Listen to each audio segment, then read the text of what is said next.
صلی اللہ رسول الکریم۔ تو آج 11واں پارہ اور سورۃ یونس کا خلاصہ بیان کر رہا ہوں۔ تو سورۃ یونس میں بہت سے پیغمبروں کے واقعات ہیں۔ حضرت نوح علیہ السلام، حضرت لوط علیہ السلام، حضرت موسیٰ علیہ السلام، حضرت صالح علیہ السلام، حضرت یونس علیہ السلام۔ تو سورۃ یونس میں یہ ہے کہ یہ اللہ کی پرحکمت کتاب کی آیتیں ہیں، یعنی قرآن پاک کی آیتیں ہیں۔ اللہ تعالیٰ فرماتا ہے کہ لوگ یہ خیال نہ کریں کہ ایک انسان پر قرآن پاک بھیجا گیا ہے، یہ بھی آپ کی بہتری کے لیے انسان پر بھیجا گیا ہے، کیونکہ وہ آپ ہی سے انسان ہے، آپ کی جنس ہے۔ اگر میں جنوں پر بھیجتا یا کسی اور جنس پر بھیجتا، آپ نہ تو ان کے پاس بیٹھ سکتے، نہ ان کی باتیں سمجھ سکتے۔ میں تو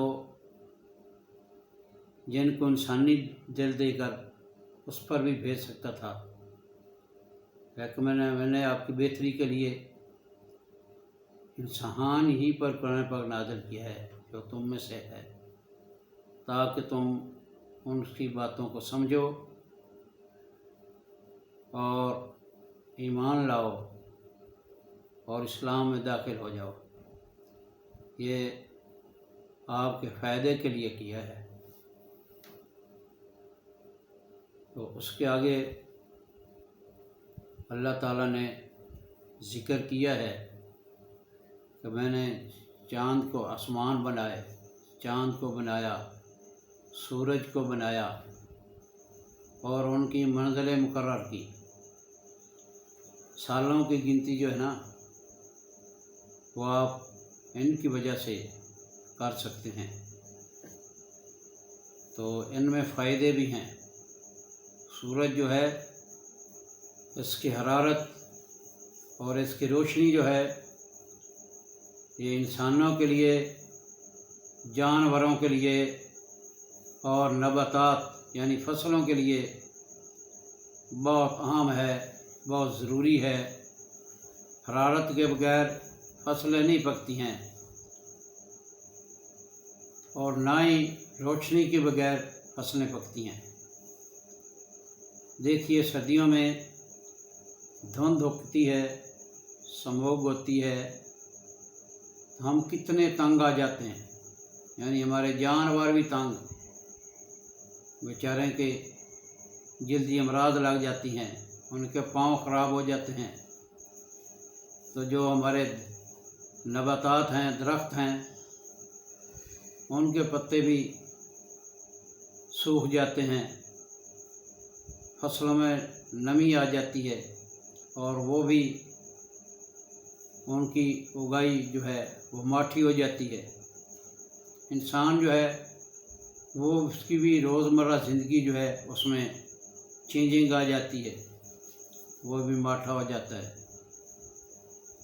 تو کام جو ہے نا روشنی میں ہی ہوتا ہے، سورج کی تپش میں ہوتا ہے۔ سورج اللہ تعالیٰ کی بہت بڑی نعمت ہے۔ اسی طرح چاند جو ہے، اس کی روشنی میں بھی کئی فائدے ہیں۔ سمندر کے نظام جو ہے وہ چاند کی روشنی پر ہے۔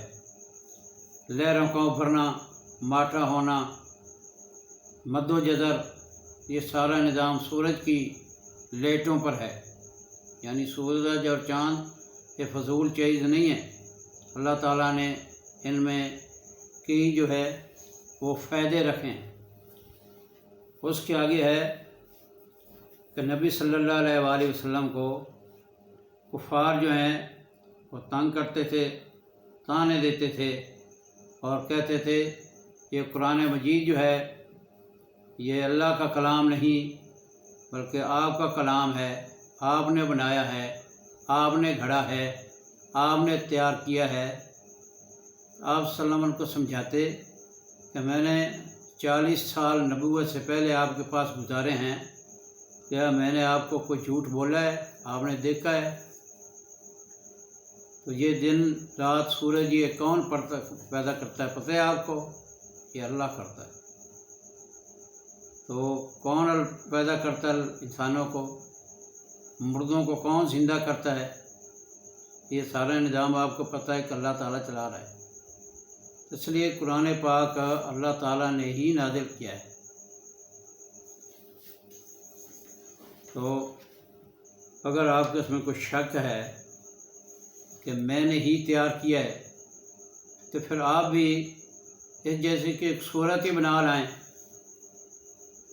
تو یہ چیلنج ان کو سورۃ بقرہ میں بھی ہوا ہے، پچھلی صورت میں بھی ہوا ہے، اب بھی ہے، آگے بھی کئی دفعہ چیلنج ہے، لیکن وہ چیلنج کو قبول نہیں کرتے۔ بنا تو سکتے ہی نہیں، کلام اللہ کے مقابلے میں کون بنا سکتا ہے؟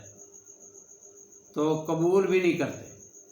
تو یہ کفار کی آج نہیں بلکہ یہ پرانی عادت ہے۔ آگے حضرت موسیٰ کا اور حضرت یونس کا اور حضرت نوح علیہ السلام کے واقعات ہیں۔ تو حضرت یونس علیہ السلام جو ہیں وہ اللہ کے پیغمبر ہوئے ہیں، اپنی قوم میں، اپنی امت میں، اپنے علاقے میں، اپنی رینج میں وہ تبلیغ کرتے رہے، لیکن ان کی قوم نے ان کو نہ مانا، تسلیم نہ کیا۔ تو یہ ایک قانون قدرت ہے کہ جو پیغمبر زمین پر اللہ تعالیٰ بھیجتا ہے تو اللہ تعالیٰ کے اذن سے اس نے ہجرت کرنی ہوتی ہے۔